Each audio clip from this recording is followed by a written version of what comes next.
Magandang araw po sa inyong lahat. Narito po muli ang inyong lingkod, si Dr. Jose Maria Alcacid. Kasalukuyang nasa Pransya pa rin at ngayon ay nasa bayan ng San Laurent sur Ser. Dito makikita nyo sa basilikang ito ay nakahimlayang isa sa pinakadakila at matinding deboto ng mahal na Birhen na si San Luis Marigenion de Montfort. Siya ay sumulat ng isang tratado o libro na nagpapakita kung paano maging tunay na deboto ng mahal na Birheng Maria. Isa pong libro na nagpabakog sa aking buhay. Kaya inirekomenda ko po sa inyo ang librong ito, ang True Devotion to Mary by Saint Louis Marigenion de Montfort. At sa ating pagtatanghal ngayong araw, nais kong ipakita ang loob ng simbahang ito o basilika at ang kung saan nakahimlay ang katawan ni San Luis Marigenion de Montfort. Kaya't manatiling nakatutok at panoorin.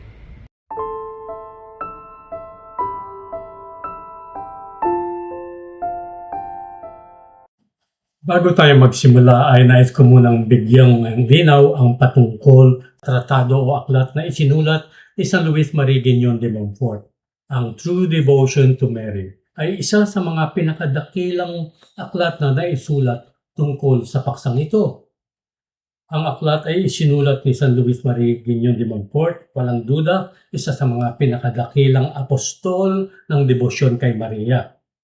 Ipinangaral niya na ang pinakamahusay na paraan upang mapalapit kay Jesus ay sa pamamagitan ni Maria na akma sa ipinahayag ng mahal na Birhen ng Fatima sa tatlong bata, sina Lucia, Francisco at Jacinta. At sinabi niya doon, nais ng Diyos na itatag sa mundo ang debosyon sa aking kalinis-linisang puso. Sa tratadong ito, ipinapakita sa atin ang nagliliyab na panulat ni San Luis Marigenion de Montfort sa lahat ng kanyang lambing at pagmamahal para sa atin na kanyang mga anak. Ipinaliwanag niya na dapat nating ibalik sa abot ng ating makakaya ang pagmamahal na ito at ito ang pinakamahusay na paraan upang mapalugdan ang kanyang banal na anak na si Jesucristo. Ipinakilala rin niya ang isang malalim na espiritual na pamamaraan sa pagtatalaga kay Jesus sa pamamagitan ni Maria. Isang pagtatalaga o konsegrasyon na may kapangyarihang baguhin ang mga buhay. Sa katunayan, ang librong ito ang isa sa pinakamahalagang aspeto ng pagbabago ng aking pananaw tungkol sa debosyon sa mahal na Birheng Maria.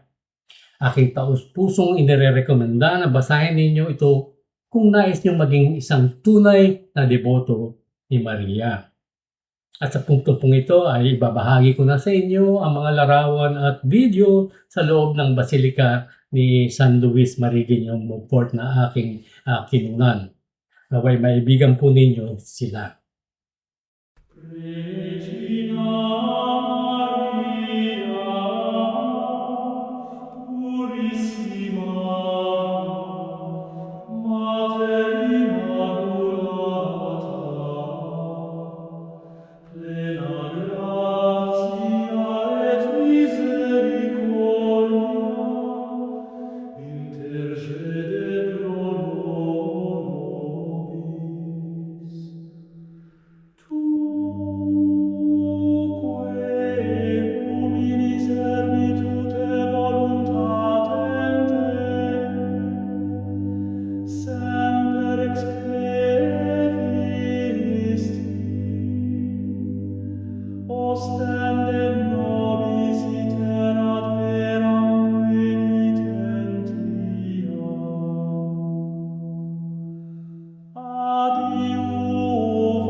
ang pinakatampok ng aming pilgramahe kasama ng aking mga kolega ay bigyang venerasyon at pagpupugay sa puntod ni San Luis Marigenion de Montfort, kung saan kami ay nagdasal ng rosaryo at inulit namin at binago namin ang aming konsegrasyon kay Maria sa metodo o pamamaraan na inilahad ni San Luis Marigenion de Montfort. At doon ay ipinagdasal ko rin ang mga taga-subaybay ng ang tinig ni Padre Pio at syempre lalong-lalong na ang mga kasapi sa mga alagad sa kalina ni Padre Pio.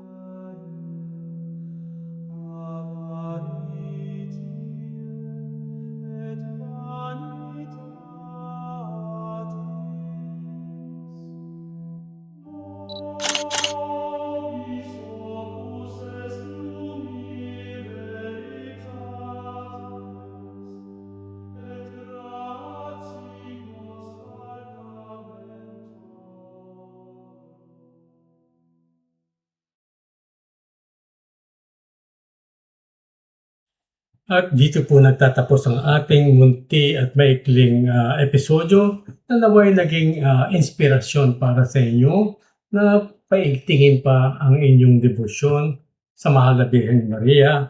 At gaya ng sinabi ko noong una, hinihikayat ko kayong basahin ang libro o aklat na isinulat ni San Luis Marigenion de Montfort, A True Devotion to Mary. At nakatitiyak po ako sa inyo na magbabago ang inyong pananaw at debosyon sa Mahal na Birhen Maria. Hanggang dito na lang po ang ating pagtatanghal. Maraming salamat po sa inyong patuloy na pagtangkilik sa antinig ni Padre Pio. At ako po'y patuloy pa rin nagpapasalamat sa mga taga-suporta na miyembro ng mga alagad sa kalinga ni Padre Pio. Mahala na po ang mahal na Panginoon na gantihan ang inyong kabutihang loob. Hanggang sa muli po nating pagkikita, naway pagpalain kayo palagi ng ating Panginoong Diyos.